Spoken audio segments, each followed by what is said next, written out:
The broadcast is now starting. All attendees are in. Good evening, all. Now we are playing ICAI motto song. I request all the participants to put their right hand on their heart.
Dear all the participants, now I welcome Chairman of Ahmedabad branch, CA Fanil Shah, under whose leadership we all are able to unblock our mind and able to hear legendary faculties of direct taxes.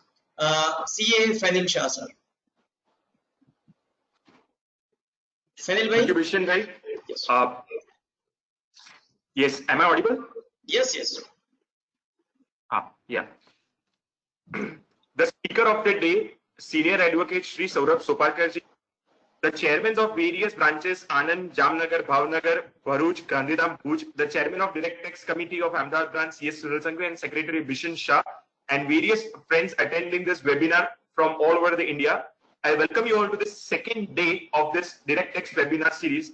And today, I don't want to take even a single minute of Soparkar sir, and I would just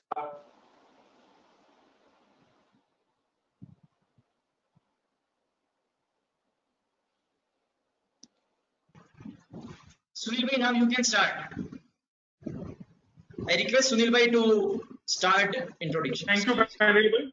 Yeah, listen. I welcome today's faculty, Senior Advocate Saurabh Soparkar sir, dignitaries on the dais, seniors and friends.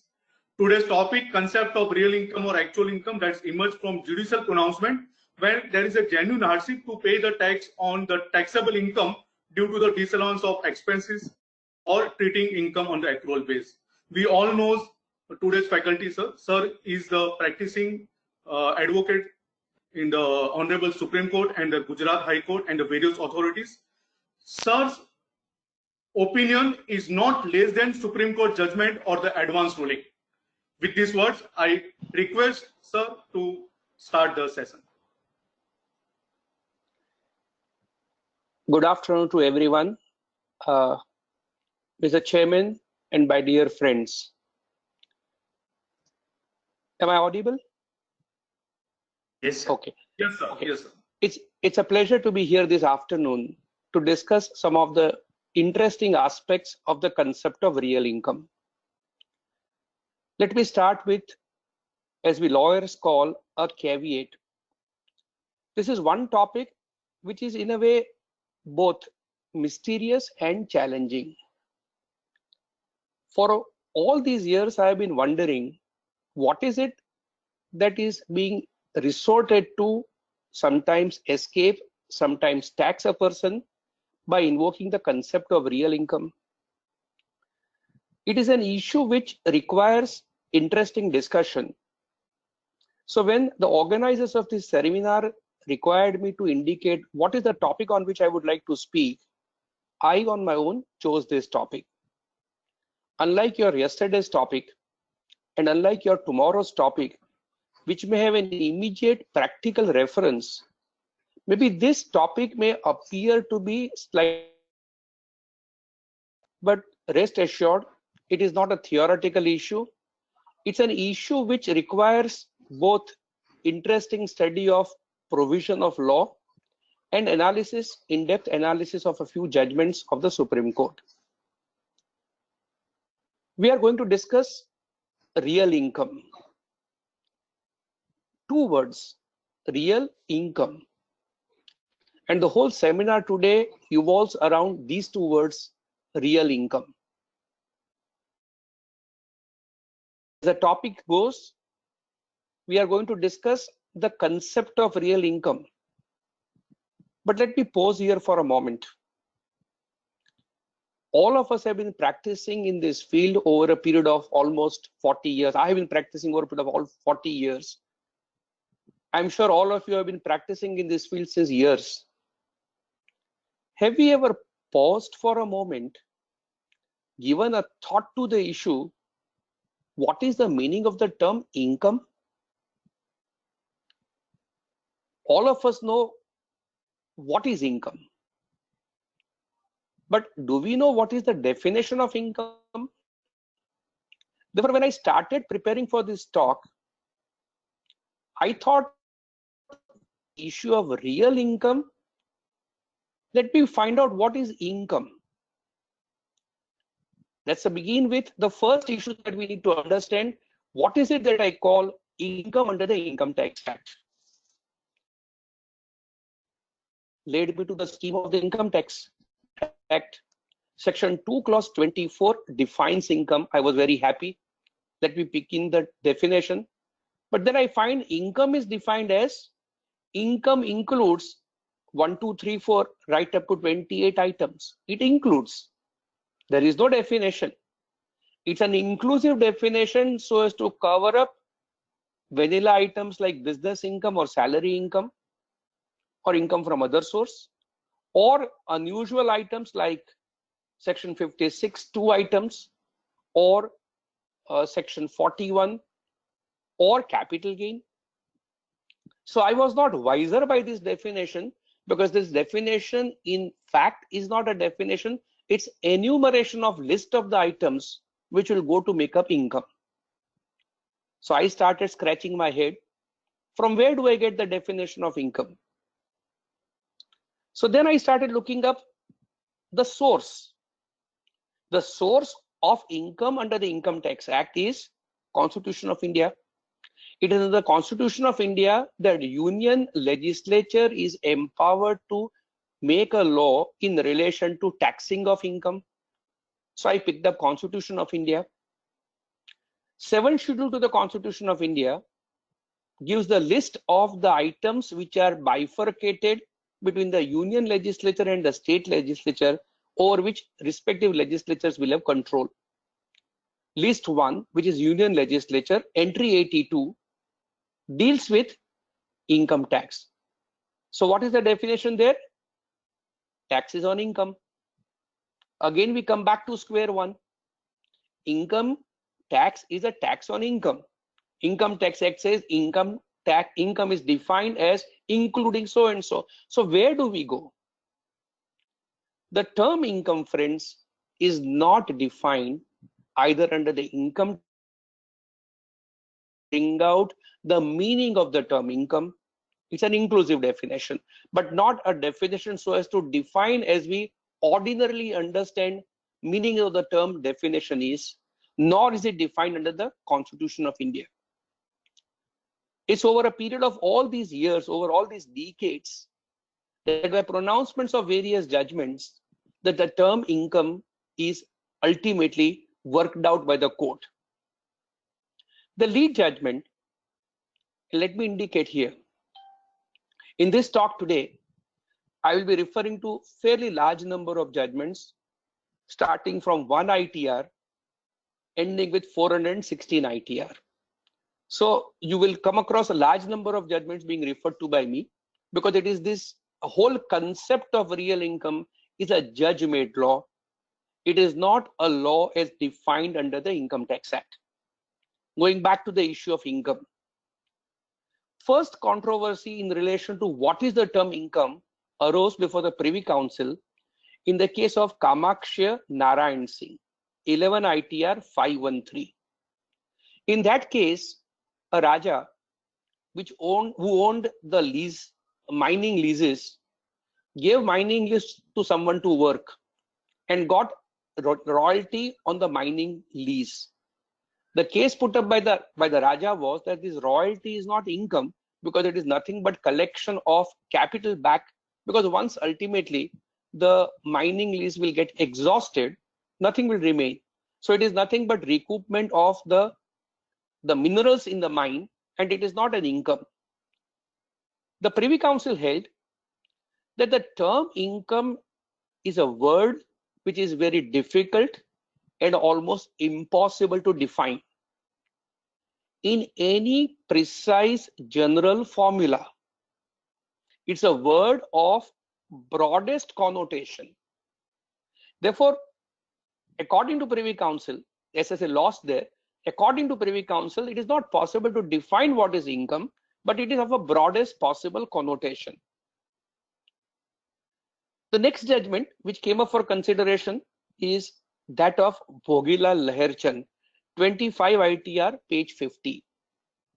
In that case, question was section 5 read with section 9 and of the 1961 Act or parallel acts of 1922 Act. The SSE claimed that there is no law, there is no way you can treat some income of mine which is not mine on an assumption that it is deemed to be my income. You cannot by legislation include what is not an income as income which is deemed to be or accruing to you. The Supreme Court said legislature has a power to deem a receipt as income which may not accrue or arise, because the power to legislate over income is available to the union legislature. For quite some time under 22 Act, capital gain was not taxable at all. However, by an amendment in 22 Act, capital gains was made taxable as income. That came up for consideration before the Supreme Court in the case of Naveen Chandra Mafatlal. And the argument was because it is nothing but realization of a capital asset. And if it is a realization of a capital asset, it is always on a capital account.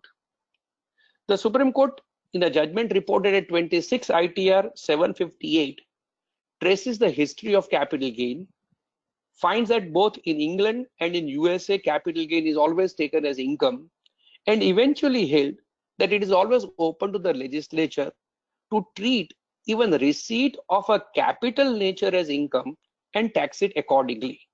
So when a capital receipt can be income if the legislature so specifically provides. But do you have an income? Next issue was this.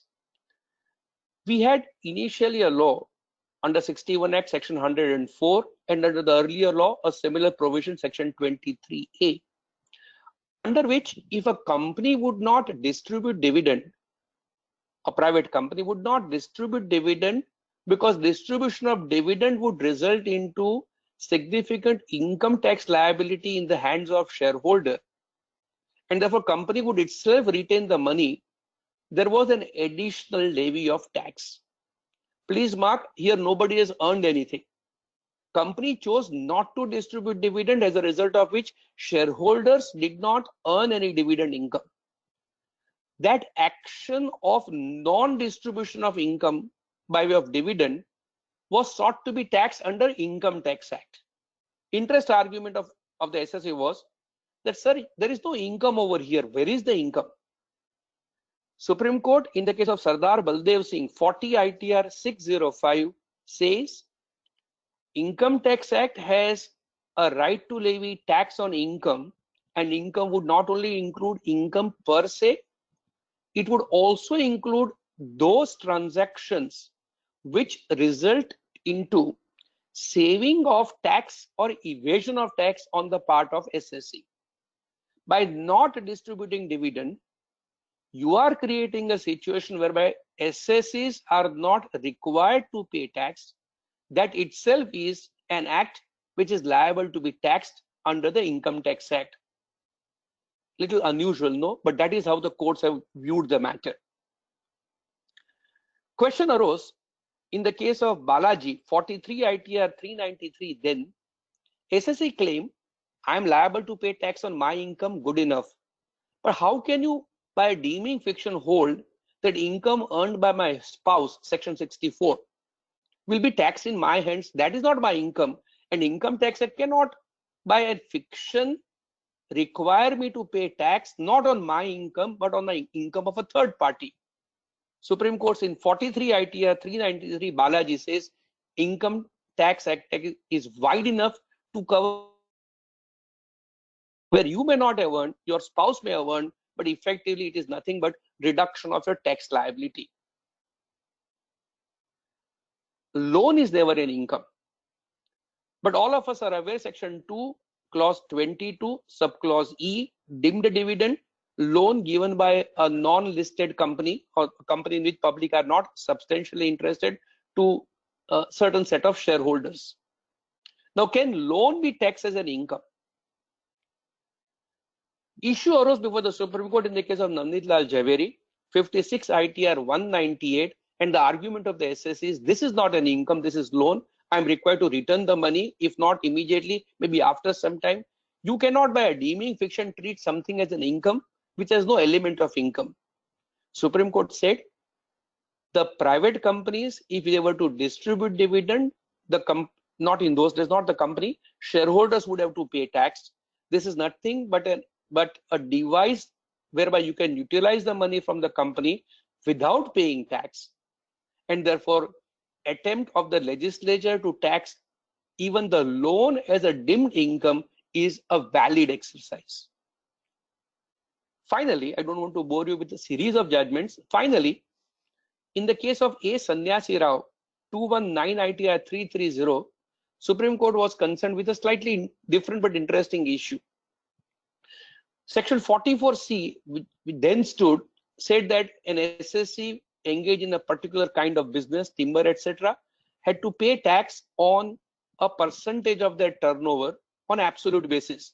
The law will presume that so much of percentage of their turnover is income. The SSCs challenged this piece of legislation by saying this is turnover tax.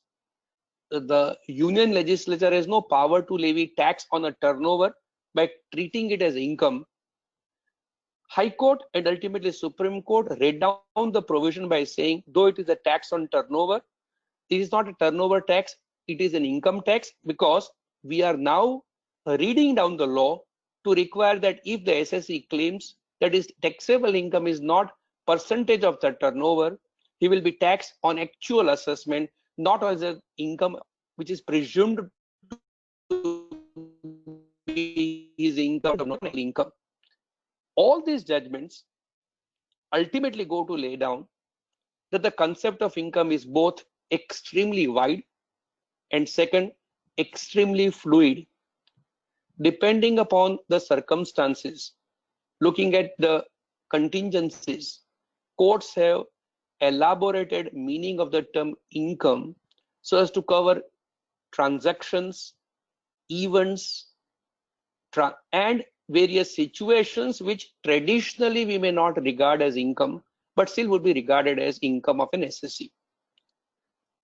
This preamble I thought is necessary because when we go and talk about real income, we must first understand what is the meaning of the term income.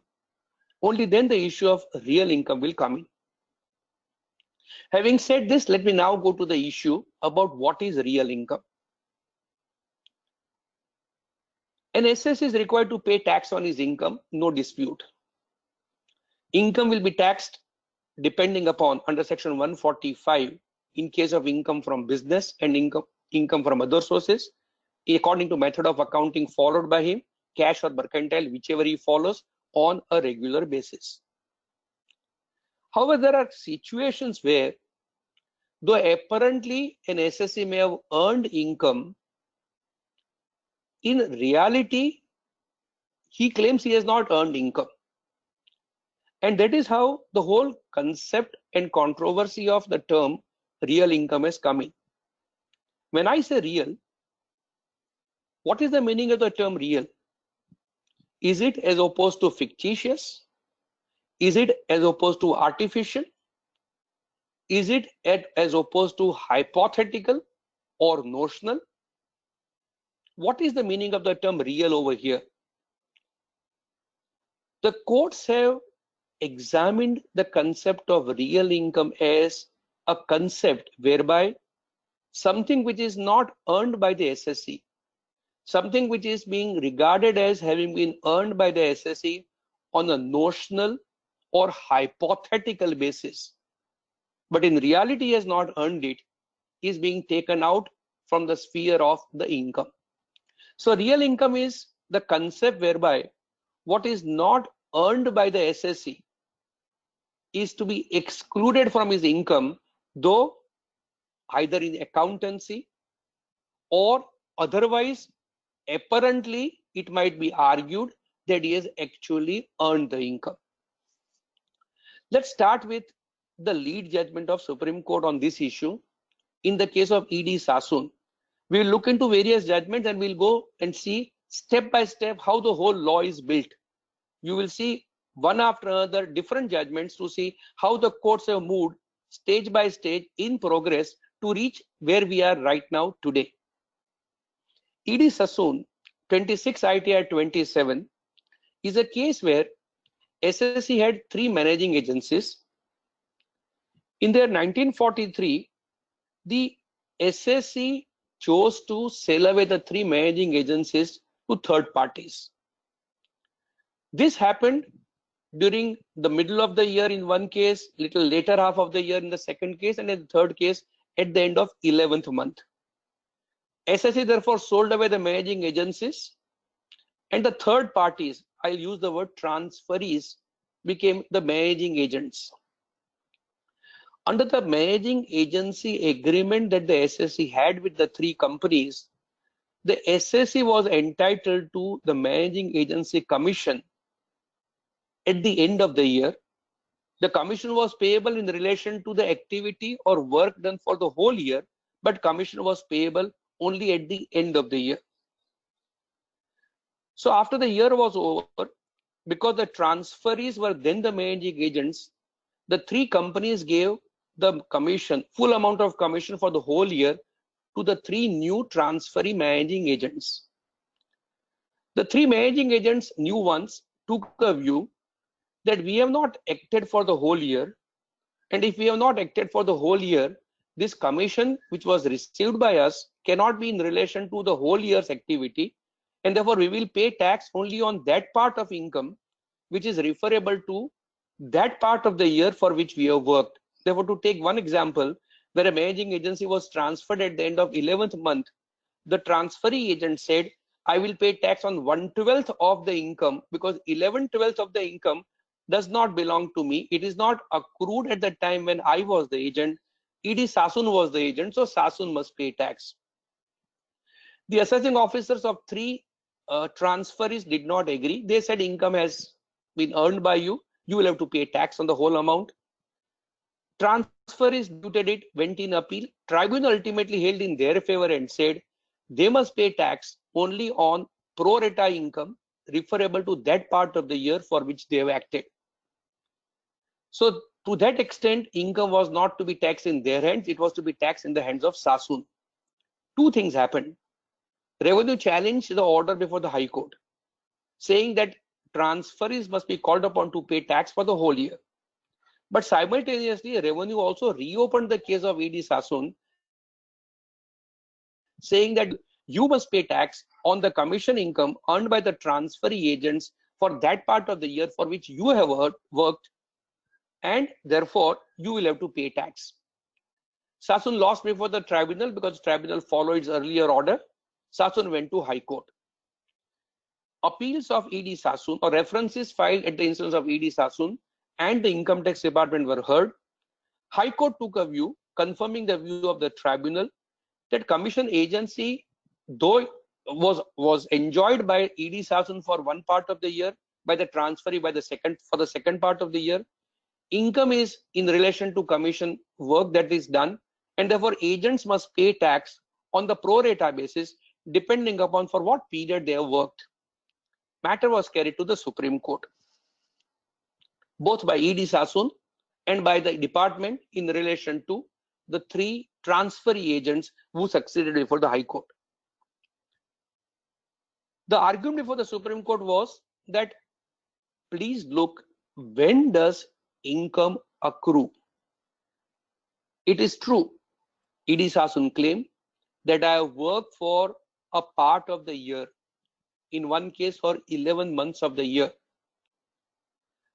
I have worked because income is to be recognized only at the end of the year when accounts are being prepared. Mere rendering of my services is not enough. It's only when the accounts are prepared, a decision is reached as to who is the one to whom income is to be given. In reality, income does not accrue to me because on the day on which income accrues, I am not the owner of this particular right. The Supreme Court, accepting the contention of E.D. Sasun and accepting the contention of the revenue in relation to 3 transferee agents, said the tax is on income. But the question is, when does income accrue or arise?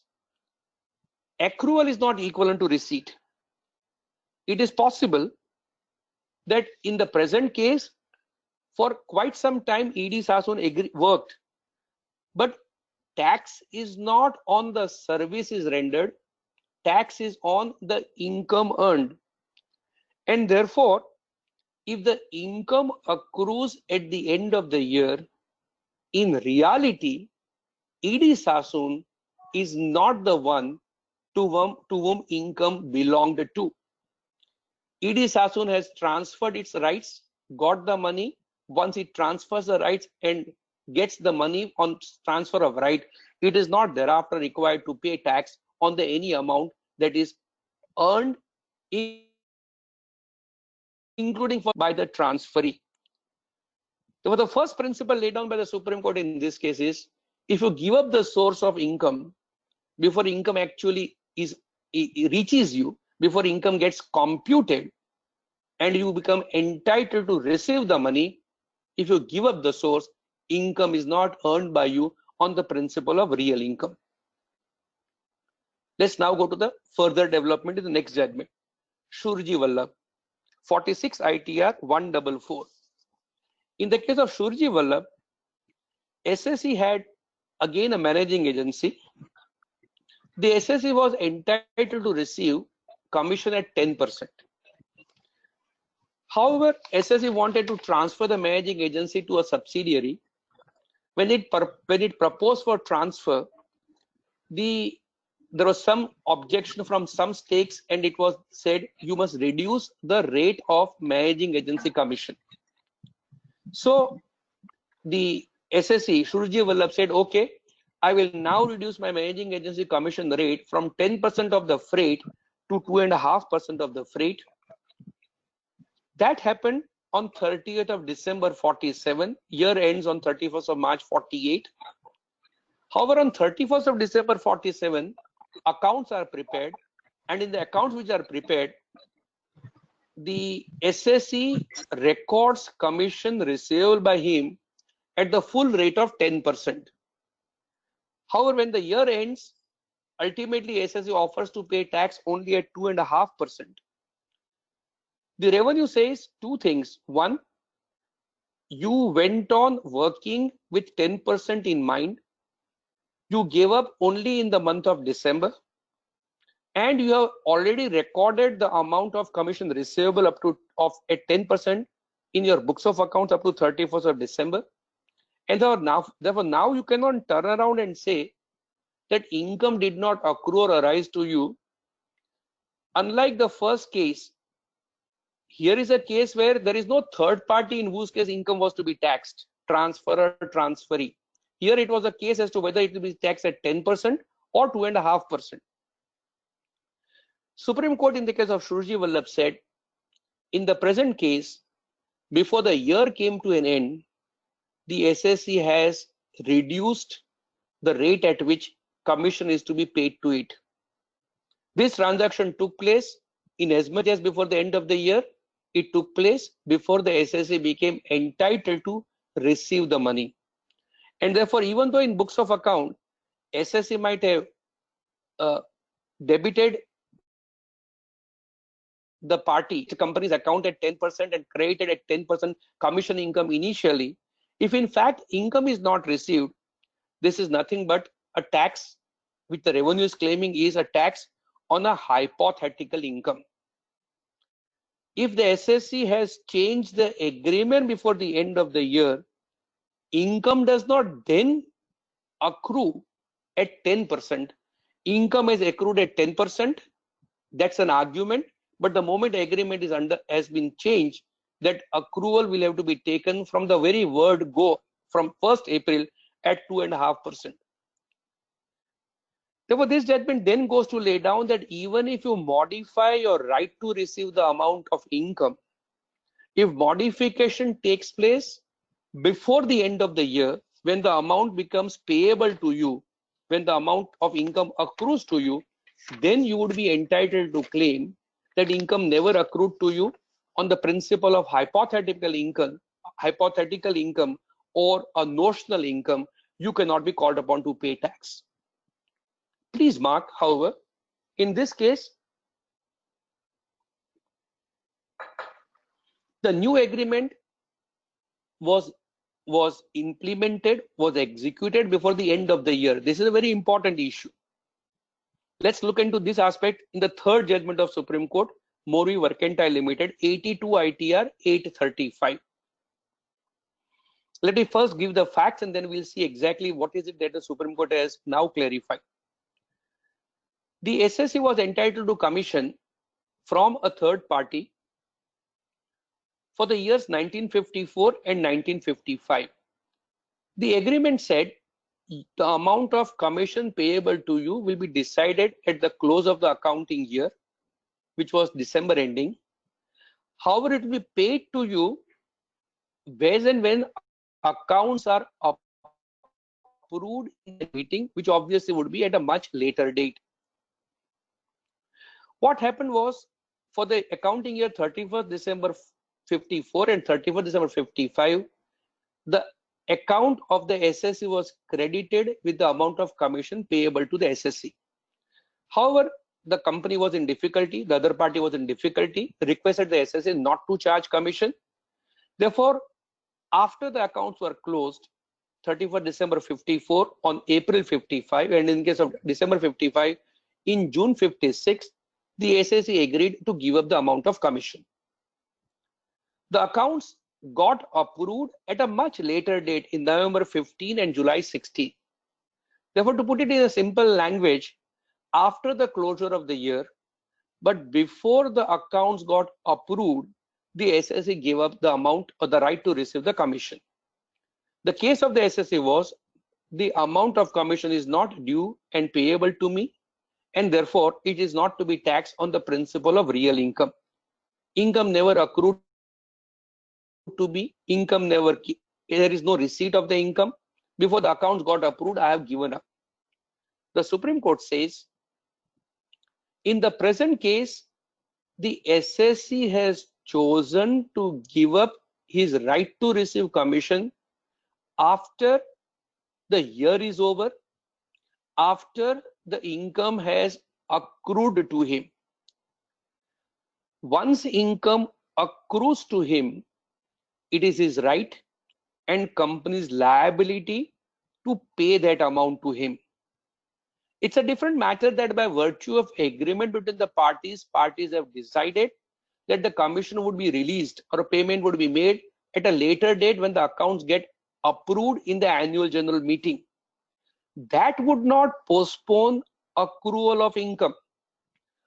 Income having accrued, the SSE's decision of not recovering or choosing not to cover the income cannot result into that income from being disappearing. Income is there, SSE has earned income. Even if SSE has not actually received money, that is completely irrelevant. If SSE has chosen not to receive income for a valid consideration, it may be a good ground to claim loss or deduction, but that's not equivalent to saying income has not accrued or a reason to him. Therefore, the third principle laid down by the Supreme Court is giving up of income after it accrues or arises to SSC is not then saved from levy of taxation on the principle of real income. Real income is at the stage of accrual and not at the stage of recovery or receipt.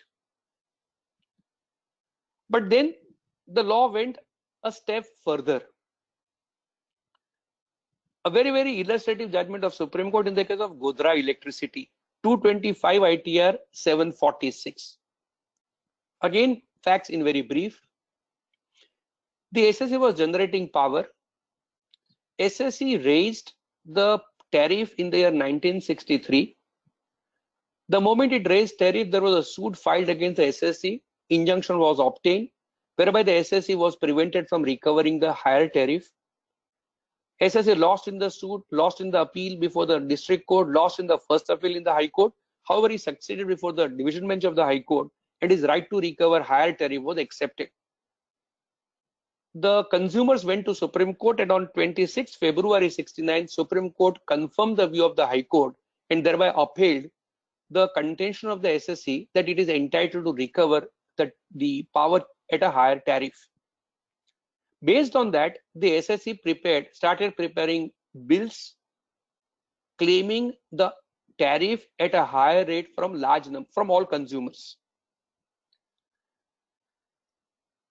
Issue that happened is consumers made a representation to the state government, told the state government that this higher tariff is not correct.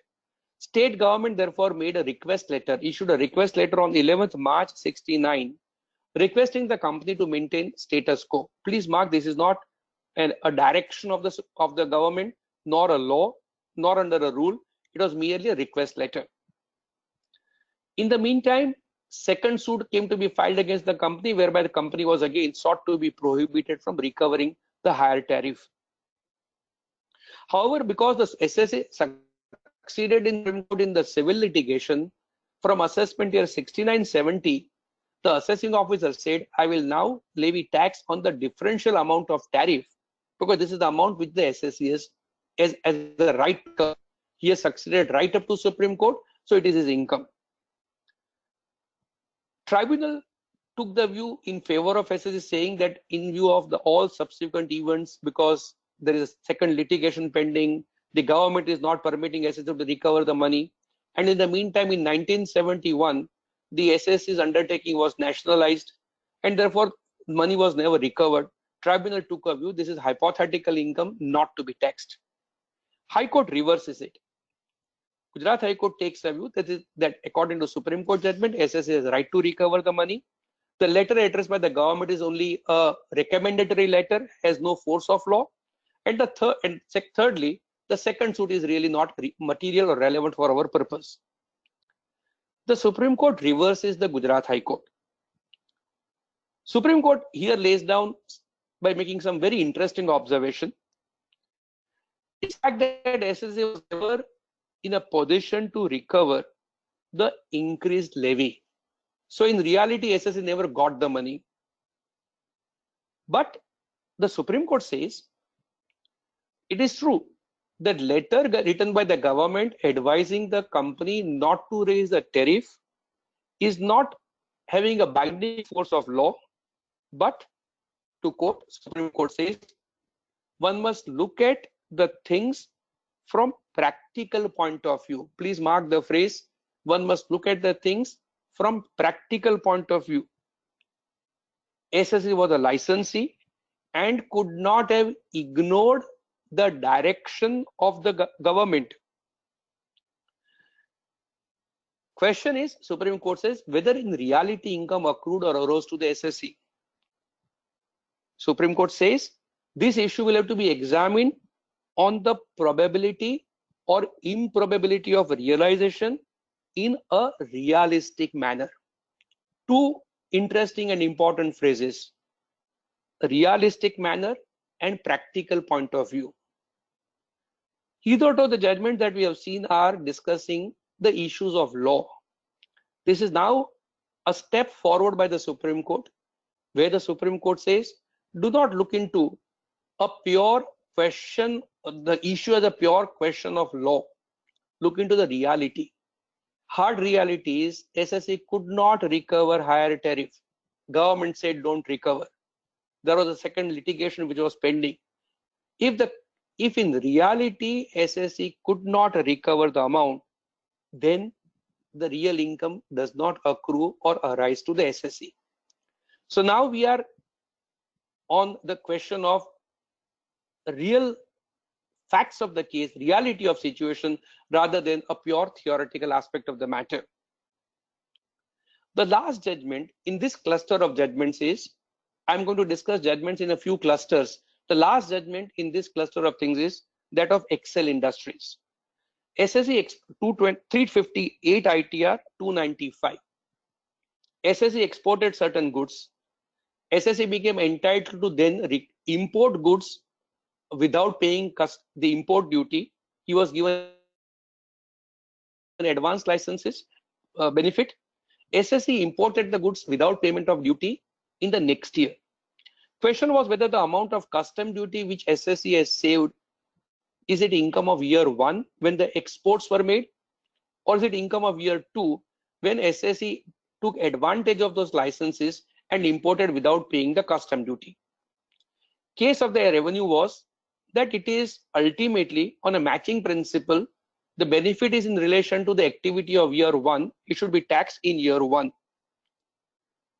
High Court takes the view in favor of SSE. Matter is carried to Supreme Court. Supreme Court says, apart from it refers to Surji Vallabh, Morbi Industries, Supreme Court says, look at the things more realistically. In the present case, in order for income to accrue or arise, there has to be corresponding obligation or liability against a third party. An income cannot accrue unless there is also an obligation on someone else to pay income. In a way, it is the two sides of the same coin.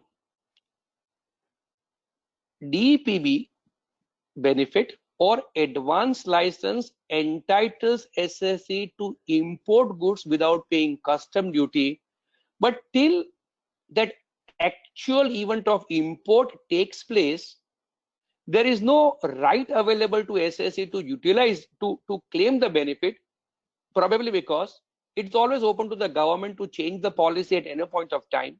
It's only when SSE actually takes benefit of this particular scheme, the income can be said to have accrued or arisen to the SSE. Supreme Court refers to Godra and says you have to go by the practical scenario. But then Supreme Court now adds one more sentence, which is again very important. Supreme Court says the whole issue will have to be examined from realistic and practical point of view. But then it further says the assessing officer is required to be pragmatic and not pedantic. Pragmatic and not pedantic. A phrase which we find is more often than not really accepted by the department. But that is what the law is. Therefore, in this cluster of judgments, what I have tried to discuss is that the concept of real income will have to be seen both in hard reality of facts and also on fine principles of law. If before income accrues to the SSE, if income is given up by the SSE or the terms of earning of income are modified, then income does not accrue or arise to the SSE on the principle of real income. Having seen this judgment, let me now go to the second cluster of two judgments where Supreme Court took a view. Both these judgments, again, SSE argued concept of real income. Supreme Court did not agree with the view of the SSE, and we must examine why. The lead judgment on this issue is State Bank of Travancore, 158 ITR 102. All of us are aware of the sticky advances of the banks. and the practice of the bank to debit the borrower's account and credit not the P&L account but interest suspense account. Now the issue is governed by section 43D, but before section 43D was introduced, question arose: can an SSE bank which debits the customer's account with the amount of interest payable by it, but instead of taking it to P&L account, takes it to the suspense account, claim that in spite of this transaction, in spite of my entry, income has not accrued or arisen to me? The claim of the SSE was that when the very principal is difficult of recovery, when the very principal is not likely to be realized, where is the question of holding that interest would be realized by me? I am passing this accounting entry so as to keep the debtor's account up to date, but there is no possibility of my receiving the money in any case. And therefore, on the concept of real income, there is no question of taxing me on this amount. The argument was, in any case, there is no income credit to P&L account, and therefore you cannot tax receipt which is not credited to P&L account, of which recovery itself is extremely doubtful. This is nothing but a hypothetical income. Supreme Court rejects each of the argument, but it gives reasons, and we must see why is it that Supreme Court in this case holds against the SSE, and why is it that in other cases the Supreme Court has held in favor of the SSE. The Supreme Court says SSE is maintaining mercantile system of accounting, and once income accrues to the SSE, whether it is recoverable or not will not decide the question of income accruing not to be regarded as accruing on the theory of real income. Income which accrues to the SSE cannot be diminished, Supreme Court says, by a notion of real income. Now, before Supreme Court, obviously, all earlier judgments of the Supreme Court where a view is taken that only real income is to be taxed, they were all cited. Supreme Court says all those judgments have taken a view in favor of the SSE because in all those cases, the very accrual was non-accrual on the principle of real income. Supreme Court brings out two steps in computation of tax. First, accrual of income, and second, payment of tax on the income. Supreme Court says where income itself does not accrue, like in case of Shurji Vallabh or like in case of the judgment of E.D. Sassoon, where income itself did not accrue, Godra was at a later date, so Godra obviously is not referred to. There you can argue the concept of real income.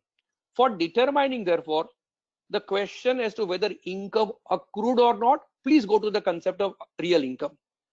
But once income accrues, then it is to be taxed in accordance with normal principle of taxation.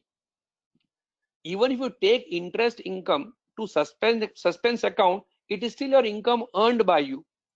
And the concept of real income cannot be brought in to defeat the provisions of law. That concept has to be used with care and caution and within the prescribed limit. In other words, the test is, if you try to reconcile the earlier line of judgment and this judgment, the test is when you pose the first question as to whether income is accrued or not, you will have a right to examine from the principle of real income. But the moment you get an answer, income has accrued, you cannot then at stage 2 raise the argument of real income and defeat the liability to pay tax. The very issue is then considered by the Supreme Court in the next judgment. I will not go into greater detail. Shiv Prakash Janakraj 222 ITR 583, where SSE had lent money to another entity. It did not, the other entity was in a financial difficulty. Therefore, SSE gave up the interest after the year was over. Supreme Court said once year is over, once you have become entitled to the amount of interest for the whole year, if you give up interest, then you will have to pay tax on the income even though you have given it up. Following Morbi Mercantile 82 ITR, Supreme Court holds against the SSE. Therefore, the question would be, whether income has accrued or not as to whether accrued income will have to be taxed on the principle of real income. Let me now go to the third cluster of judgments on what is the relevance of accounting entry vis-a-vis accrued income. I said in the beginning, section 145 deals with this situation. Question would be, can entry, its absence or otherwise, in the books of account determine the taxability of income? Three interesting, important judgments in this connection. The lead judgment is Tuticorin Alkalis 227 ITR 172. SSE, which had to start a new plant, borrowed money on which it was paying interest. Money cannot be used overnight for the purpose of putting up the plant, so there would be some surplus money for the time being. SSE had put in the bank on which it had earned interest. The case of the SSE was that interest earned will not have to be taxed. It will go to reduce the cost of the project. And SSE relied upon the guidance note issued by the Institute of Chartered Accountants for the purpose of arguing that this is not an income on which I will have to pay tax. There are two conflicting judgments of two high courts. Matter went to Supreme Court. The Supreme Court says maybe SSE is following guidance note of the Institute of Chartered Accountants of India. But to put it crudely, Supreme Court says, so what? Supreme Court says, it quotes an English judgment, law does not march in the footsteps of accountancy profession. In other words, law and accounts do not necessarily go together. According to Supreme Court, in the present case, it is not in dispute that business income head has not opened because SSE's business has not started. This is income from other source, interest income, and interest income will have to be taxed the moment income is earned. On the ground that accountancy permits me, or the principles of accountancy permits me to set off this income against the capital cost of project, or that this income in real terms has not really accrued to me, the taxation of income cannot be defeated. Therefore, the Supreme Court very clearly says, do not go necessarily by accountancy principle. You will have to find out whether income is accrued or not. If yes, principle of real income does not come in the way of the department in taxing that particular income.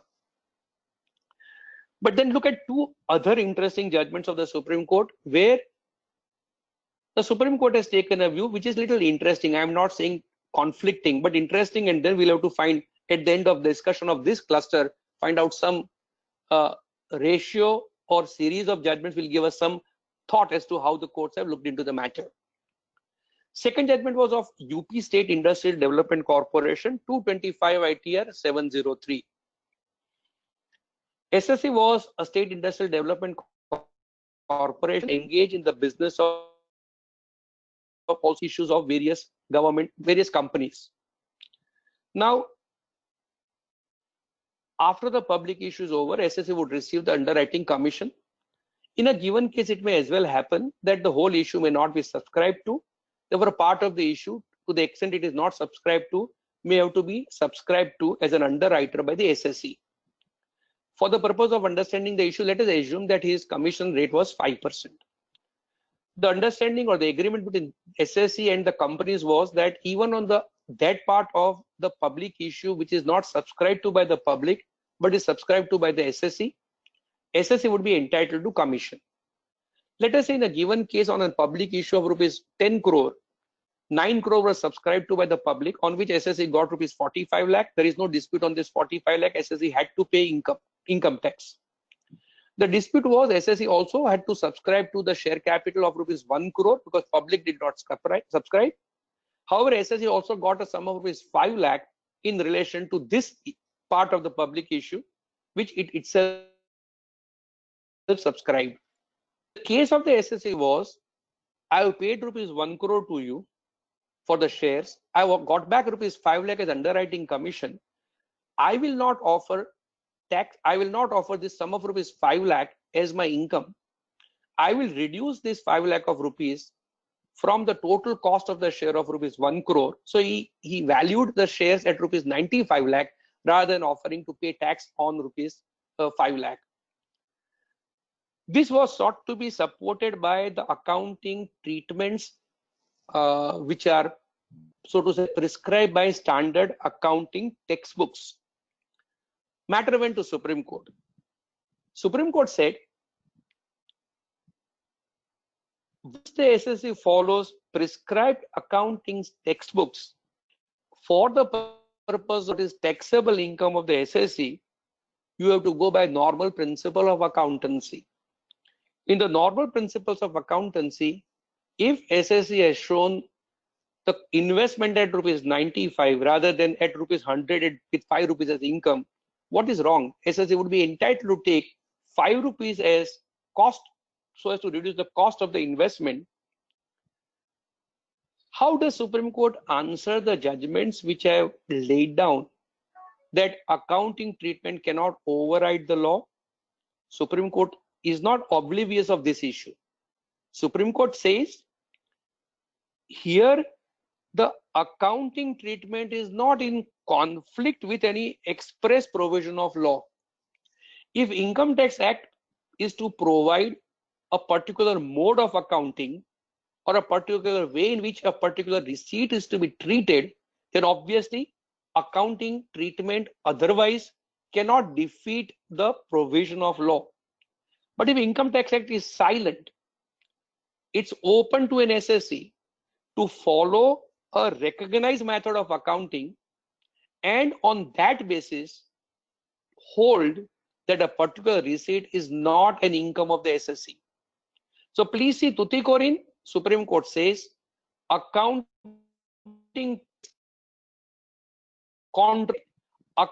is not contrary to law, SSC can take benefit. This sharp difference in the school of thought came up for consideration more recently in the judgment reported in 404 ITR 409 virtual software. Issue was simple. SSC was a leasing company. Let us say SSC leased out an asset of rupees 1 crore to a third party, and the arrangement was that every quarter that third party will have to pay rupees 2 lakh as lease rental. At the end of 10 quarters, when SSC would receive rupees 20 lakh, asset would be sold away to that party at a nominal price of, let's say, rupees 1,000. Now there is accounting standard, or in those days there was a guidance note of the Institute of Chartered Accountants which said in such a situation the whole amount of lease rental is not an income of the SSC. SSC, in order to create a realistic situation, will have to take from the total amount of lease rental received by him part of the amount towards lease rental equalization account. In other words, it will have to make a provision to lease rental equalization account, and it's only the balance amount which will be regarded as will be taken to be income. Therefore, lease rental equalization account was a concept not under the Income Tax Act. It was a concept recognized by Institute of Chartered Accountants of India, earlier by guidance note, and then accounting standard. Revenue said, in absence of recognition of any such equalization fund as a levy or a charge to income, there is no question of income being reduced on the principle of or so-called theory of real income. Matter goes to Supreme Court. Supreme Court says Institute of Chartered Accountants of India, and we should all be very happy, is a responsible body set up by under an act of parliament to look into accountancy. Section 211 3C of the erstwhile Companies Act prescribed that accounting standard prescribed by the institute will be the accounting standard which will be followed by the government unless prescribed otherwise. Accounting standard prescribed by the institute, or earlier guidance not prescribed by the institute itself, required SSCs to bifurcate the receipt into two parts. One is capital recovery, another is the income part. That is what the accounts would expect him to do, is a practice to recognize out of the lease rental what is the real income. That part of the lease rental which is nothing but recovery of the principal is not the real income of the SSC. And this distinction is made by the accounting standard so as to correctly bring out what is the effect of a particular transaction.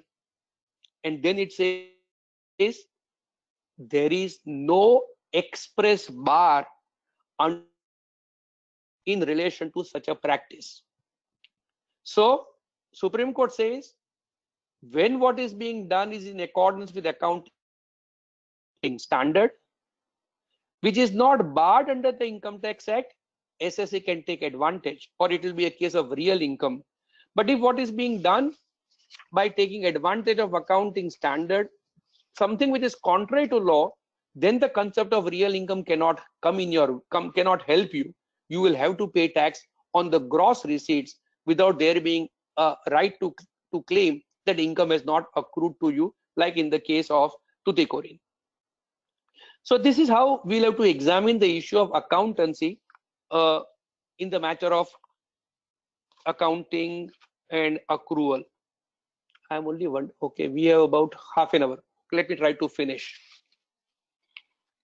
Okay, the next cluster of the judgments is again an interesting cluster about valuation of closing stock.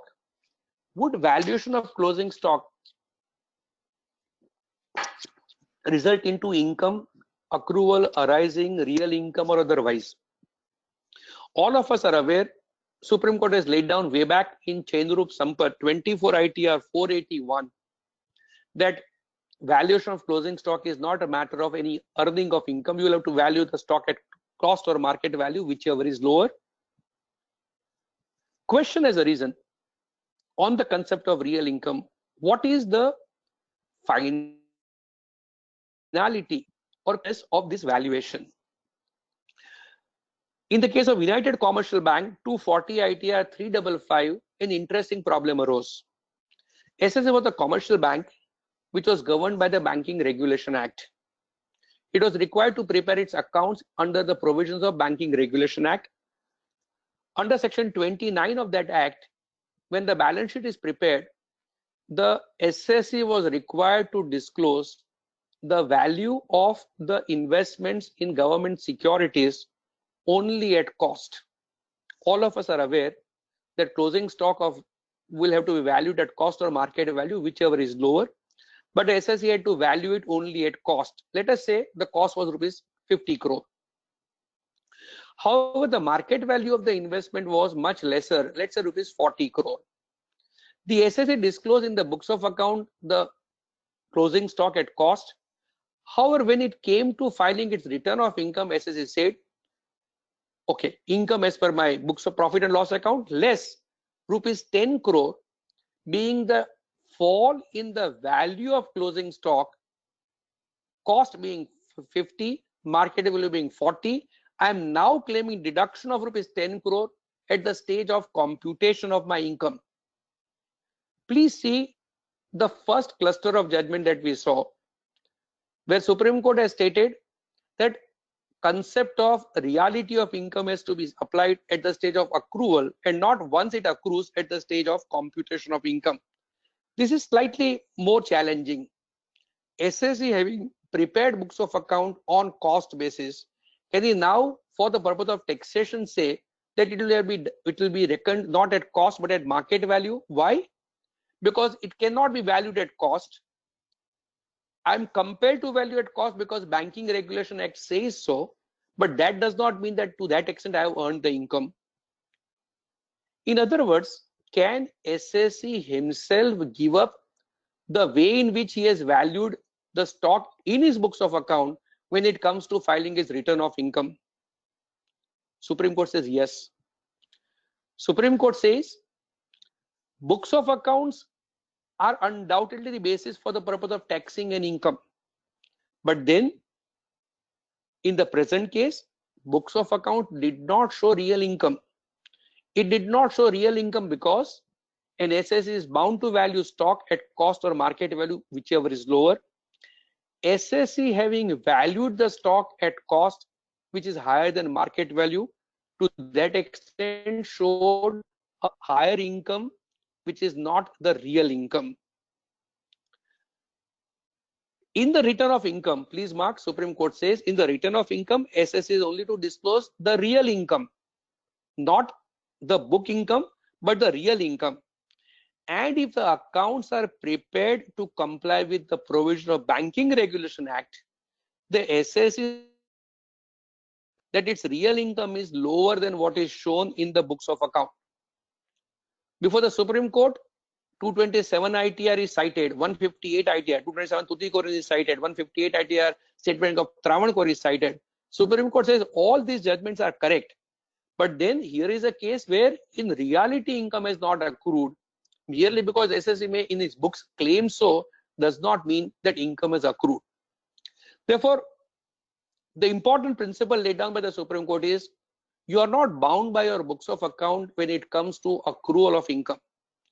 Even though in your books of account you might have claimed that a particular receipt is yours or a particular receipt is taxable or is earned by you, if in reality you can show that income is not earned by you, you will be entitled to take a position under the income tax records that I will not have to pay tax on that particular income. To a similar effect, for want of time, I am not going into greater detail. To a similar effect, against the SS is the judgment of Supreme Court in the case of Sanjeev Woolen Mills, 279 ITR 434, where SSA valued the closing stock at market value, which is much higher than the cost, booked additional income in year 1 because it was entitled to benefit under section 80 HHC, and thereby shifted income of year 2 into year 1. Supreme Court said you cannot do that. You are bound to value the stock at cost or market value, whichever is lower. By inflating the value of the stock, by putting it at market value, you have not correctly computed your real income, and therefore now, in spite of the facts, there are books of account show valuation of a higher amount. We will take lower value, tax you in year 2 and not in year 1. An interesting situation arose again from a slightly different perspective in the third judgment of Supreme Court in the case of Bannari Almond Sugar 249 ITR 708. Facts were simple but interesting. SSC was a sugar factory and it was manufacturing sugar which it was entitled, it was bound to sell at levy price. However, the government said in order to encourage the sugar industry, we will permit you to sell at the market price. Difference between levy price and market price must be utilized by you for the purpose of development and for the purpose of repayment of loan. Question arose as to whether such a profit is taxable as income or is it a capital receipt. In the case of Ponni Sugar 306 ITR 392, Supreme Court took a view it's a capital receipt. So far so good. Now comes the question, there was certain stock at the end of the year. Let us say market price of the stock was rupees 20, levy price was rupees 10, let's say cost was rupees 15. SSC valued the stock rupees 15, he valued at rupees 10 at the levy price. Now please mark, it is not as if SSC was bound to sell at a levy price, he was entitled to sell at the market price. Difference between levy price 10 rupees and market price 20 rupees was the amount which SSC was entitled to claim as a capital receipt following Ponni Sugar. Question arose, can he value it at levy price of rupees 10? Would the principles of taxation, real income not require SSC to value stock at cost or market, whichever is lower? Supreme Court says, if SSC were to value the stock at cost, the difference between levy price and cost would be taken to be the income of the SSC. This income will have to be taken as a revenue income. In Ponni Sugar, a view is already taken that this difference is of a capital nature, requiring SSC to value stock at a price which is equivalent to cost would convert what is a capital receipt into revenue receipt. What is in reality not is income, capital receipt will have to be then offered for tax. This is not permitted. Therefore, when the concept of real income comes in conflict with law, it will have to give way. But when real income concept comes in consonance with law, as a part of law, as a requirement of law, you will have to go by the concept of real income. Let me now go to the one more cluster of 3 judgments. I should be able to finish by 5:20, 5:25. Then we'll go for question and answer if the time permits. This is interesting concept of diversion of income by overriding title, and these 3 judgments very interestingly bring out as to how a small modification of fact itself will result into entirely different answer. The lead judgment is that of Sital Das Thirat Das, 41 ITR 367. An SSC, an individual, had a bad marriage, got divorced, and under the decree of the court, he was required to pay maintenance to his ex-wife and the children. SSC earned about rupees 55,000, and he was required to pay to his wife and to children alimony 18,000. He claimed that to the extent of rupees 18,000, I have not really earned income, because in law, by an order of the court, I am required to make the payment to my wife and my children. Therefore, to that extent, income is earned by them. Income got diverted, he claimed, at the very source, and therefore it is not my income. He relied upon the judgment of Privy Council, and that is why I said I will be discussing with 1 ITR.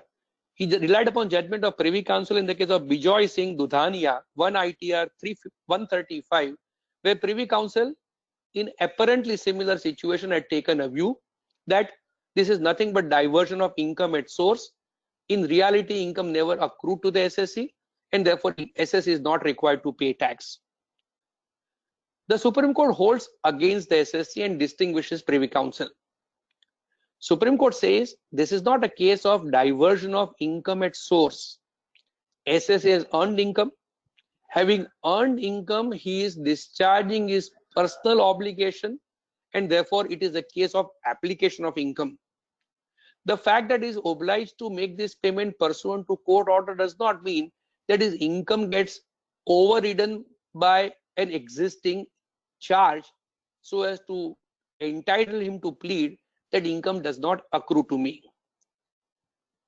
The council not applied to him, and this is important. Supreme Court says in the case of Privy Council judgment, the person who was entitled to receive such money from the SSC had created a charge over the assets of the SSC, and therefore by virtue of the overriding charge, the money was shifted to the third party at the very source. Supreme Court here says, if in this case SSC had created a charge in favor of his wife and his children to the extent of the amount of alimony that he is required to pay, then the amount of alimony is nothing but the diversion of income at source. But in as much as you did not create a charge, it's an application of income. Please see how a small fact results into change of situation. Whether you have earned the income and applied it, or whether you have never earned the income, it got diverted at very source, depended upon as to whether or not a charge was created. If a charge was created, it got shifted at the very beginning. If charge was not created, then it was earned by you. You are required to pay tax. What you do thereafter is your problem. Second, similarly, in the case of Murlidhar Himmansega, 62 ITR 323, SSC, a partner of the firm, created a sub-partnership and claimed that amount, in those days, partnership interest was to be taxed in the hands of the partner.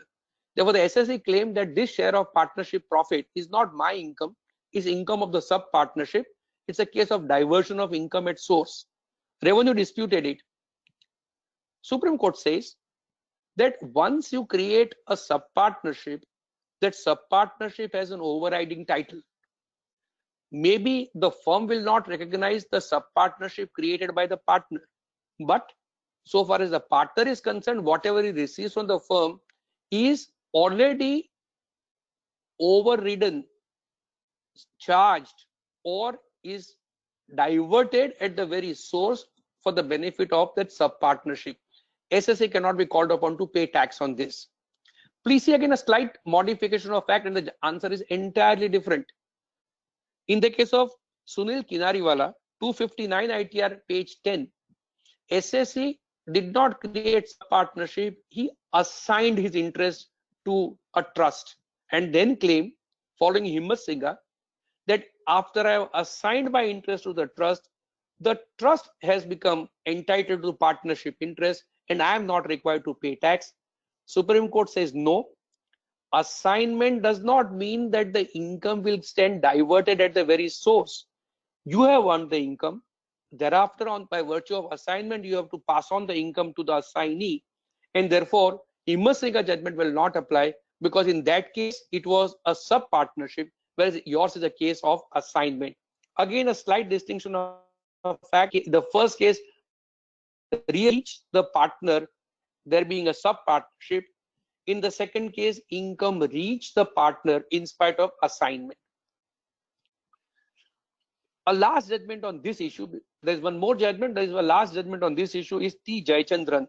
How the courts have examined the issue from the practical sense. Facts are a little challenging and interesting. This also shows what kind of illegalities or inappropriate methods are followed by banks, including nationalized banks. Indian Bank wanted to borrow money from public sector undertakings. It had to give, therefore, it agreed to give interest at a rate much higher than what RBI would permit. 8% was the rate. It was to pay interest at 12.75%. So how would it pay extra amount at 4.75%? Let us say it borrows rupees 100 crore. How would it pay additional amount of interest of rupees 4.75 crore? There comes this SSC T. Jayachandran. The bank told Jayachandran that, okay, we are appointing you as a person from whom we will buy securities. So you buy government securities and sell it to us at a particular price. So what happened was the SSC bought securities and SSCs immediately thereupon sold away securities with a huge margin, let us say a margin of rupees 4.80 crore. This 4.80 crore was never paid to the SSC. The SSC's account was in the Bank of Madurai, and therefore from the account of Bank of Madurai of rupees 4.80 crore, 4.75 crore went directly to the public sector undertakings. So Indian Bank ensured that additional amount of rupees 4.75 crore is paid by this SSC. In the hands of this SSC, question arose as to whether the SSC is required to pay tax on 4.75 crore. This is not an expenditure incurred by the SSC, so SSC could not claim as a deduction. SSC argued that, sir, in reality, this is not my income at all. I only acted as an agent of the bank, and I have, to that extent, never got this income. Interestingly, CBI was informed, criminal prosecution took place. Ultimately, it was found SSC acted as an agent of the bank only. The actual figure is, so that you can realize what is the extent of this kind of fraud. In their 1991 actual figure of the amount involved is rupees almost 15 crore of rupees in 91. So SSC was called upon to pay tax on rupees 15 crore. Ultimately, the matter went to Supreme Court. The Supreme Court says, true, what happened is not correct. But what is it that has actually happened? What has actually happened is SSC only acted as an agent of the bank. Through that particular agent, the bank ensured that the amount of rupees, in my example, 4.75 crore is paid to PSUs. To that extent, the amount which was earned by the bank, by the security sale to the bank, was already appropriated by the bank and paid over to these. Supreme Court says, what to be taxed is obviously accrued income. Income on accrual principle will have to be taxed. But then the Supreme Court says physical receipt of income is not to be taxed, because in this case, amount of rupees 4.75 crore got credited to the account of the SSC also. Supreme Court says physical receipt of income is not to be taxed, but receipt of income in reality is to be taxed. In reality, Supreme Court says SSE held this money for the benefit of or as a trustee of the bank. Money never belonged to him, and therefore SSE cannot be called upon to pay tax. One last judgment and I'll be through. This judgment I've picked up from a slightly different perspective. All judgments that we saw so far were in relation to business income, because the whole concept of section 145 applies in relation to income from business or income from other source. Can I defeat a provision or an obligation to pay tax by invoking the concept of real income, let us say under the head income from capital gain? Very, very interesting and important judgment is delivered by the Supreme Court recently in the case of Balbir Singh Maini, 398 ITR 531. Again, facts to be brief. SSE entered into an agreement to sell by entering into joint development agreement in favor of builder for 22 acres of land. For about 7.7 acre of land, the transaction got completed without any problem. Capital gain was earned and taxes were paid, no dispute. However, for the other parcel of land, the SSE found that the transaction could not be completed. Now the revenue, in spite of this, though the transaction was never completed, sought to levy tax on the SSE on the ground that there is a joint development agreement to sell. Pursuant to agreement to sell, SSE is handed over possession to the developer. Section 247 clause 5 will apply.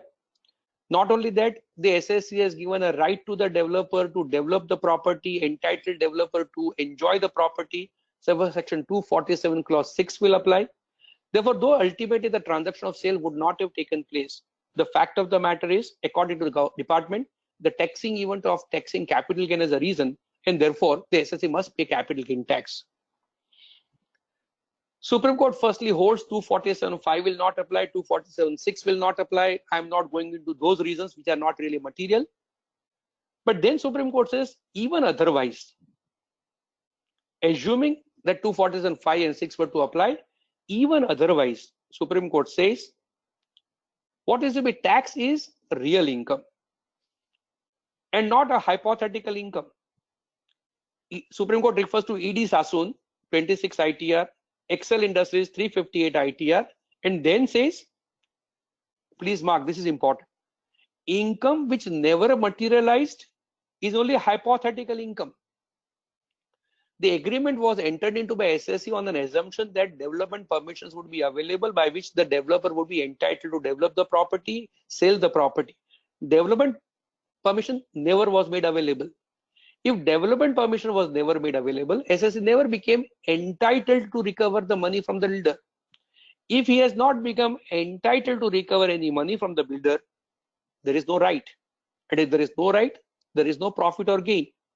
Section 45 and 48 also would stand defeated because there is no debt in favor of the SSE. In other words, I find this is an important judgment because it so to say clarifies that the concept of real income is not wedded only to the business income, accounts, and reality of the situation.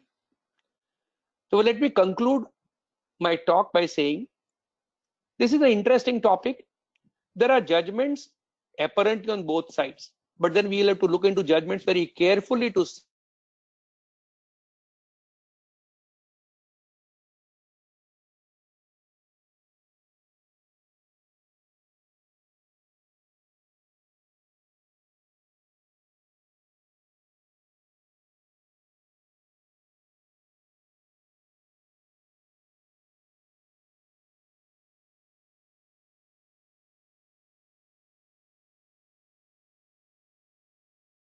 see, and therefore I do not thank myself. I thank all of you who are in the respective screens for enabling me to share some of my thoughts on a very, very interesting and challenging topic. Thank you very much. If there are questions and if there is a time available, I'll now take up the questions. Yes, sir. Thank you very much, sir. We are now sharing questions with you. And before Okay. that, sir, we are very much thankful to you for that Reliance Industries judgment of Gujarat High Court. Viewers may note that sir has argued this, and Honorable Gujarat High Court said that this judgment in the judgment that post implementation of GST amendment to the VAT Act is ultra virus. And sir, we would like to invite you to deliberate on that judgment, that landmark judgment, I can say. So all the participants and members of Ahmedabad can be benefited with. Now Not now, I sir. can Yeah, because but I can explain in 5 minutes now. Yeah, sir. If you want to share. Kishan ભાઈ questions complete કરી લઈએ આપણે. Yes, sir. Question પૂરા કરી લો પછી લઈશું. Done, sir. Yeah. Sir, the first question is that salary and commission both are received by the employee from the employer. SSC has shown the salary as a salary income, commission as the business income, and claimed the expenses for earning the commission income. They were supported by bills, vouchers, and everything was there. But assessing officer has added the commission income as the salary income because it was received from the employer. So whether in this case the SSC claim is correct, keeping in the mind the concept of the real income. So this is a case where the concept of real income will get defeated by an express provision of law. In law, salary received by an employee would always include the amount of commission. So commission income is necessarily required to be taxed as under the head income from salary. If that is the situation, the deductions admissible to SSC under the head salary income are what are prescribed there. Expenditure incurred for the purpose of earning commission income per se is not available. I would take you, this is a hard situation, but to that extent, SSC may not be able to get any benefit unless the arrangement between SSC and the employer is of a nature where an employer is, so to say, reimbursing employee for the amount of expenditure incurred by him. To the extent of reimbursement of expenditure, the income never accrues to the SSC. So everything will depend upon how the agreement is drafted. I may also say years back, almost 35 years back, 35, in the very initial career, I had argued exactly the same thing and I had succeeded before the tribunal. It will be a case reported in the case of Narendra Dalal. And I was briefed by Jyotish Bhai of Vinod and Narendra. If someone really wants to catch hold of it, I am sure Jyotish Bhai with his meticulousness may have a copy of that order. Okay, next question. Sir, yes. Next question is Whether also the penalty can. Now, the next question is whether penalty can be levied on addition of income which is not a real income. Now, when it comes to levy of penalty, law does not distinguish between real income and an artificial income. Penalty is for non-compliance of law, and penalty under section 271(1) is for non-disclosure of income truly and fully. If that be the situation, if you have not disclosed deemed income, penalty cannot necessarily be avoided on that ground that it is not a real income. If otherwise you can bring out reasonable excuse that it is on the nature of a current account, it was on the nature of again some services to be rendered. If you have some explanation, it's a different matter. But merely because it is in relation to a deemed income, there cannot be an exclusion from the levy of penalty. I'm conscious that Gujarat High Court has made some observation in the case of National Industries. I believe mostly 220, around 220 ITR, making some observation in favor of the SSC. But otherwise, on first principle, it will be a difficult case. next question, sir. The next question. Okay. That is for there on the, the screen. everybody is looking into the screen, or I will have to read it? Yes, everybody. But Sunil bhai, if you can Everybody is looking at the screen. Yes. Okay.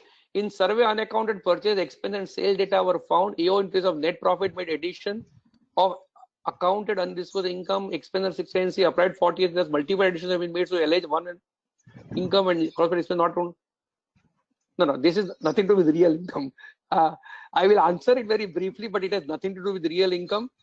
Courts have taken a view that if there is enough data to show books of accounts are required to be rejected, and then it will have to be taxed on a percentage of turnover, etc. SSC may be in such a situation, all these additions may not be made, but the issue is really too complex to be answered in 1 or 2 minutes, and that too with not detailed facts. So I will rather skip this question. Yes. So next is, so in pre-production period, if company earns interest income, then whether it has to be offered to income or has to reduce cost of project. My view is 227 ITR 172 is directly against the SSC. However, for want of time, I did not go there. Interestingly, courts have started distinguishing these judgments on points which are frankly not capable of being distinguished. The lead judgment on this issue is that of Delhi High Court in the case of Indian Oil Panipat 315 ITR 255, and that judgment is followed thereafter across the country by various courts and tribunals.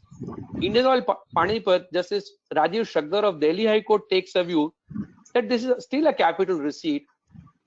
The way in which they have distinguished Indian Tuticorin, frankly, I am not very happy. I have my own doubt.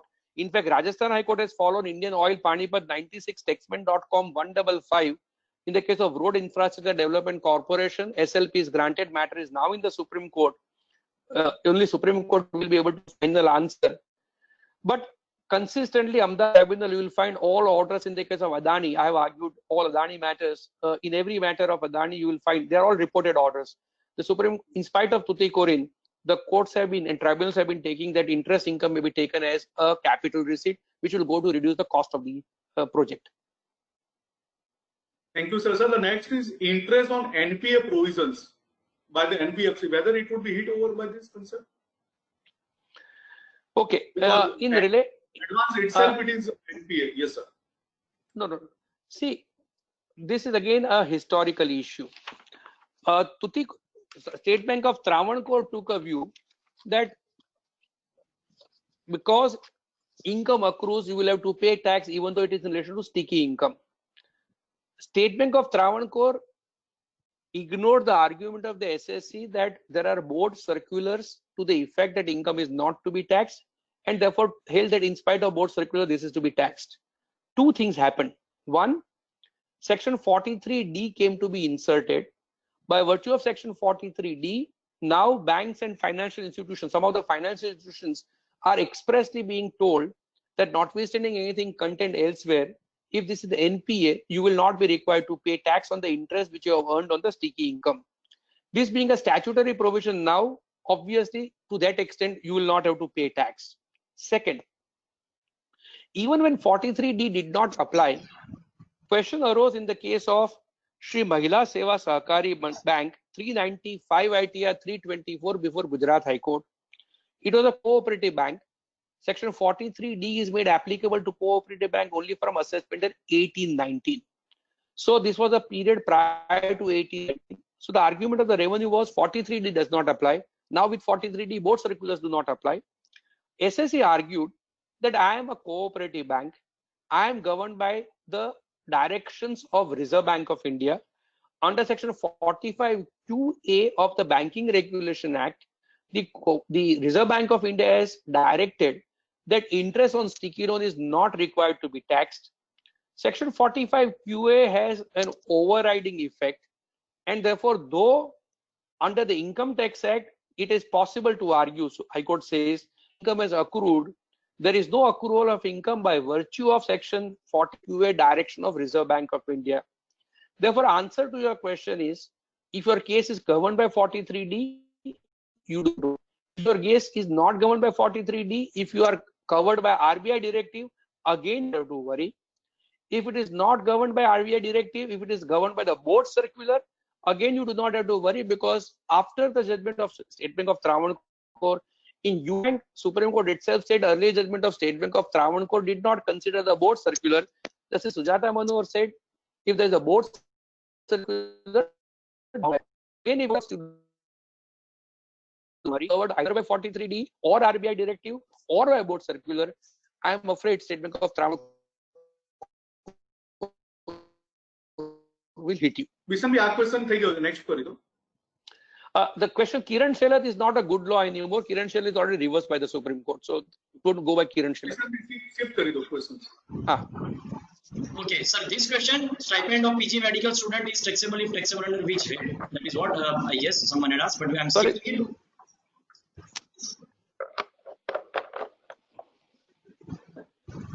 Stipend would be taxable. Okay, it is not tax free in any case. Yes, sir. I would not. So the next question. I really have no that I'm on the stipend question. I am not sure under the terms of the on which doctors are employed.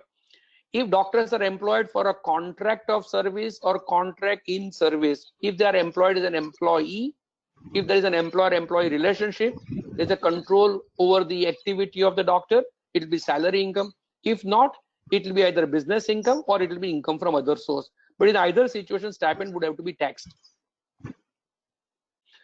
On the bit of TDS deposited and as per 26A, can a company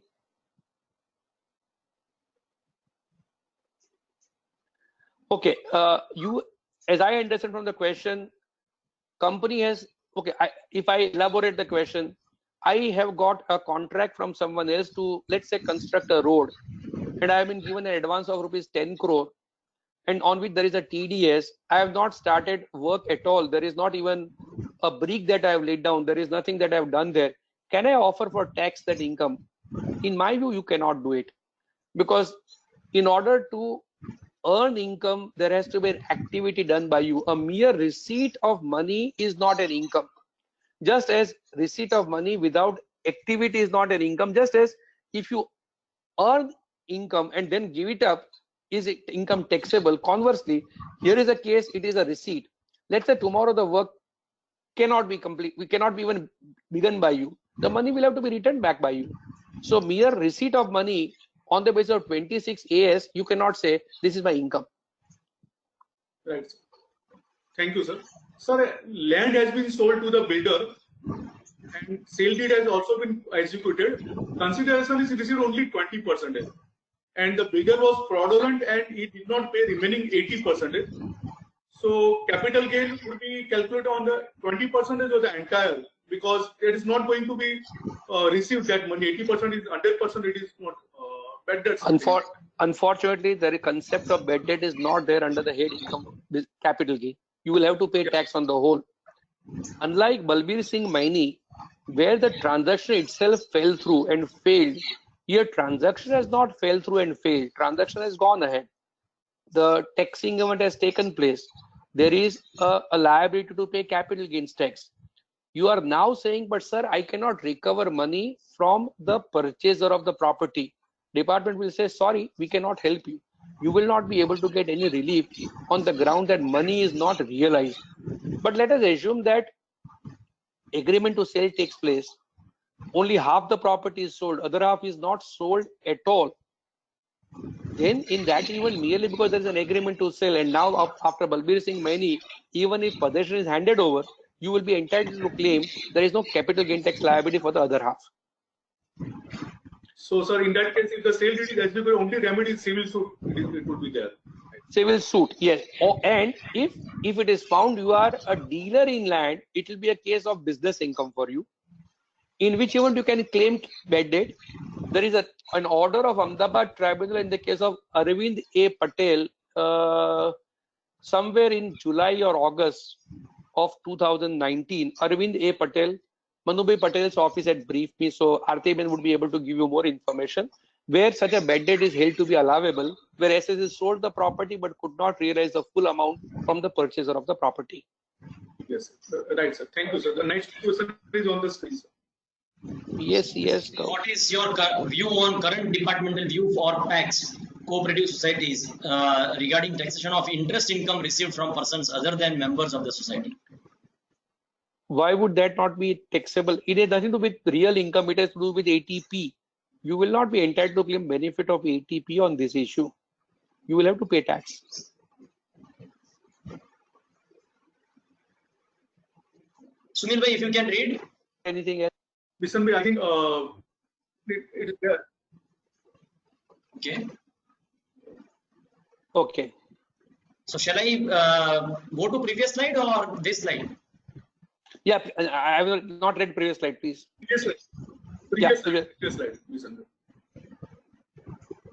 The SSE has sold share of the Slightly company lengthy question is there. and entered into Yeah, an one SPA second. with the purchase No, of no, share. I've got it now. Okay, sir. Okay. I've got it now. Done.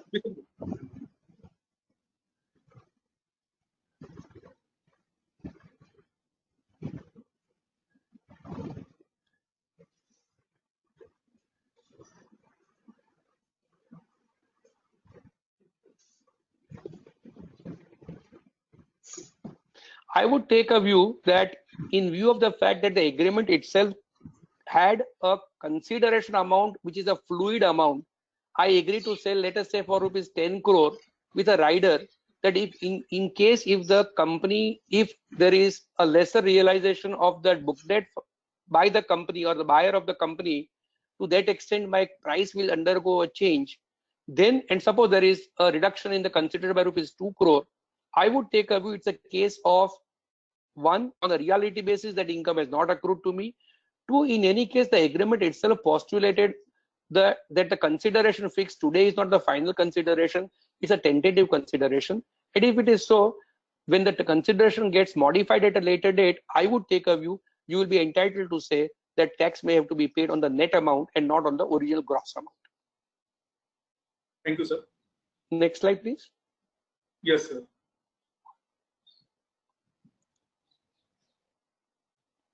I would take a view it is not subject to only one rider. Okay. No, frankly, there will be no rider except one. Okay. If the fresh surgery is required to be made, it is recoupment of the new expenses.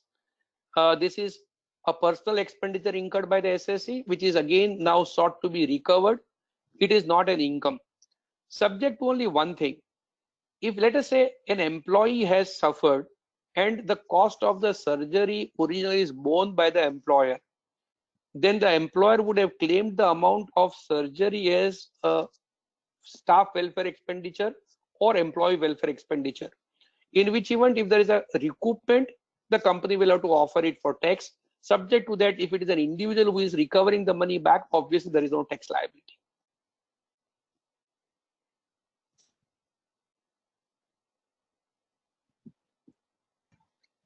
Yes, this we have dealt with. This is taken care. Yes. We have Yeah. taken care.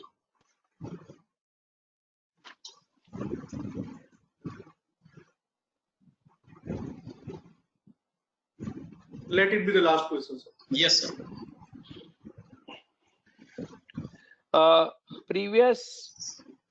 Once the property is sold to you, any amount received by the previous owner, he is receiving it in trust for you. He is duty bound in law to hand over the rent to you. If he does not do it, it's a case of breach of trust. You will be entitled to file both civil suit and criminal action. But in any case, it is your income and you will have to pay tax on it. You cannot say that it is paid to a third party, so I will not pay tax. It is a problem between you and the vendor. Bank is not concerned, income tax department is not concerned. Now, I think that where income will be taxed, it will be taxed only in the hands of the buyer and not in the hands of the vendor. Sir, the requests are coming from the participant that whether the list of those judgments, the citations which you have possible to later on, sir. I don't mind sharing. I have got everything written away. Okay. Can I just prepare a list and send it to you? Yes, sir. Please prepare fine, a note and send us to. We'll share it. No. I'll prepare the We will list. circulate, sir. I'll prepare the list and send it across to you. Perfect. Sure. So now if you Okay, can thank throw you some very light on that Gujarat High Court recent judgment of Reliance Industries. Okay, this has nothing to do with income tax, but for the purpose of just sharing some information. All of us are aware that VAT Act got replaced by the GST Act. Not only it got replaced by GST Act, because GST is an all India set of legislation, there is an amendment in the Constitution of India under which the power of the state government to levy VAT in relation to any product other than 6 specified product is taken away. That power now vests in the union government. Question that arose was, after this law was amended, now the GST regime has come in, the state legislature made some amendment under the VAT Act. That amendment was made of a nature which is again an interesting one. The amendment said that if an SSC has succeeded in a particular litigation, or in relation to SSC there is no litigation, and if another SSC having the similar issue ultimately is litigating with the department, and if in that case the department succeeds, irrespective of the period of limitation, the case of the first SSC will be reopened. So it was a case whereby amendment whereby the law of limitation was given a go by, and an infinite or indefinite period of limitation was provided. That provision was challenged before the High Court on 2 grounds. One, by virtue of amendment in the Constitution of India, now state government has no legislative competence to levy to make any amendment to the VAT Act. And second, in any case, providing indefinite limitation or infinite limitation is so arbitrary that now the law is required to be struck down following Supreme Court judgment of Shaira Banu by holding it to be ex facie arbitrary or manifestly arbitrary. Obviously, government appeared and opposed that plea. Gujarat High Court has accepted both the contention and held that now that there is a GST law, state government has no right to make any amendment in the VAT Act except in relation to 6 specific products. That whole right is taken away. And secondly, such an amendment whereby the law of limitation is given a go by permanently for an unlimited period for an indefinite purpose is something which is ex facie arbitrary. On the principle of manifest arbitrariness also, the Gujarat High Court has struck down the law. So High Court has struck down the law on both the arguments. Obviously, matter will now go to Supreme Court, and Supreme Court will decide exactly what happens. Thank you. Thank you, sir. Thank you, sir. Thank you very much. I gave, Thank you very much. Excise and service tax also, those type of read might be coming in the Gujarat High Court. What's your view, sir? Can union amend excise, or can issue a fresh show cause notices currently in excise and service? See, if there is a saving clause to the extent of saving clause, it will be possible. But you cannot amend the legislation. There is no legislative power available to you. But what is retained in the saving clause will still be available to you. It will exactly depend upon what kind of power is sought to be exercised. So thank you. Thank you very much, sir. On behalf of Ahmedabad branch, thank you, of WLC of ICI and all other branches who join, we are thankful to you, and I am thankful to all the participants. Yes, sir. Out of academic interest, how many people participated? Sir, total registered were 926 yesterday, and today more than 800 had joined. Good. Thank you. Thank you very much. Okay. Thank you, sir. Shower the knowledge on all of us. So enjoy, everybody must enjoy the forced vacation. The chartered accountants are spending this time of forced vacation extremely productively. We lawyers frankly don't do that, but you are doing it very productively. So I must first compliment all of you. And second, I wish all of you a very healthy, successful life for years to come. Thank you very much. Bye-bye. Nice. Dear all the participants, we are going to meet tomorrow at 11 a.m. and I request all to log in at 10:45 so we can start the webinar at 11. Thank you very much for joining today. We are now ending this webinar. Thank you.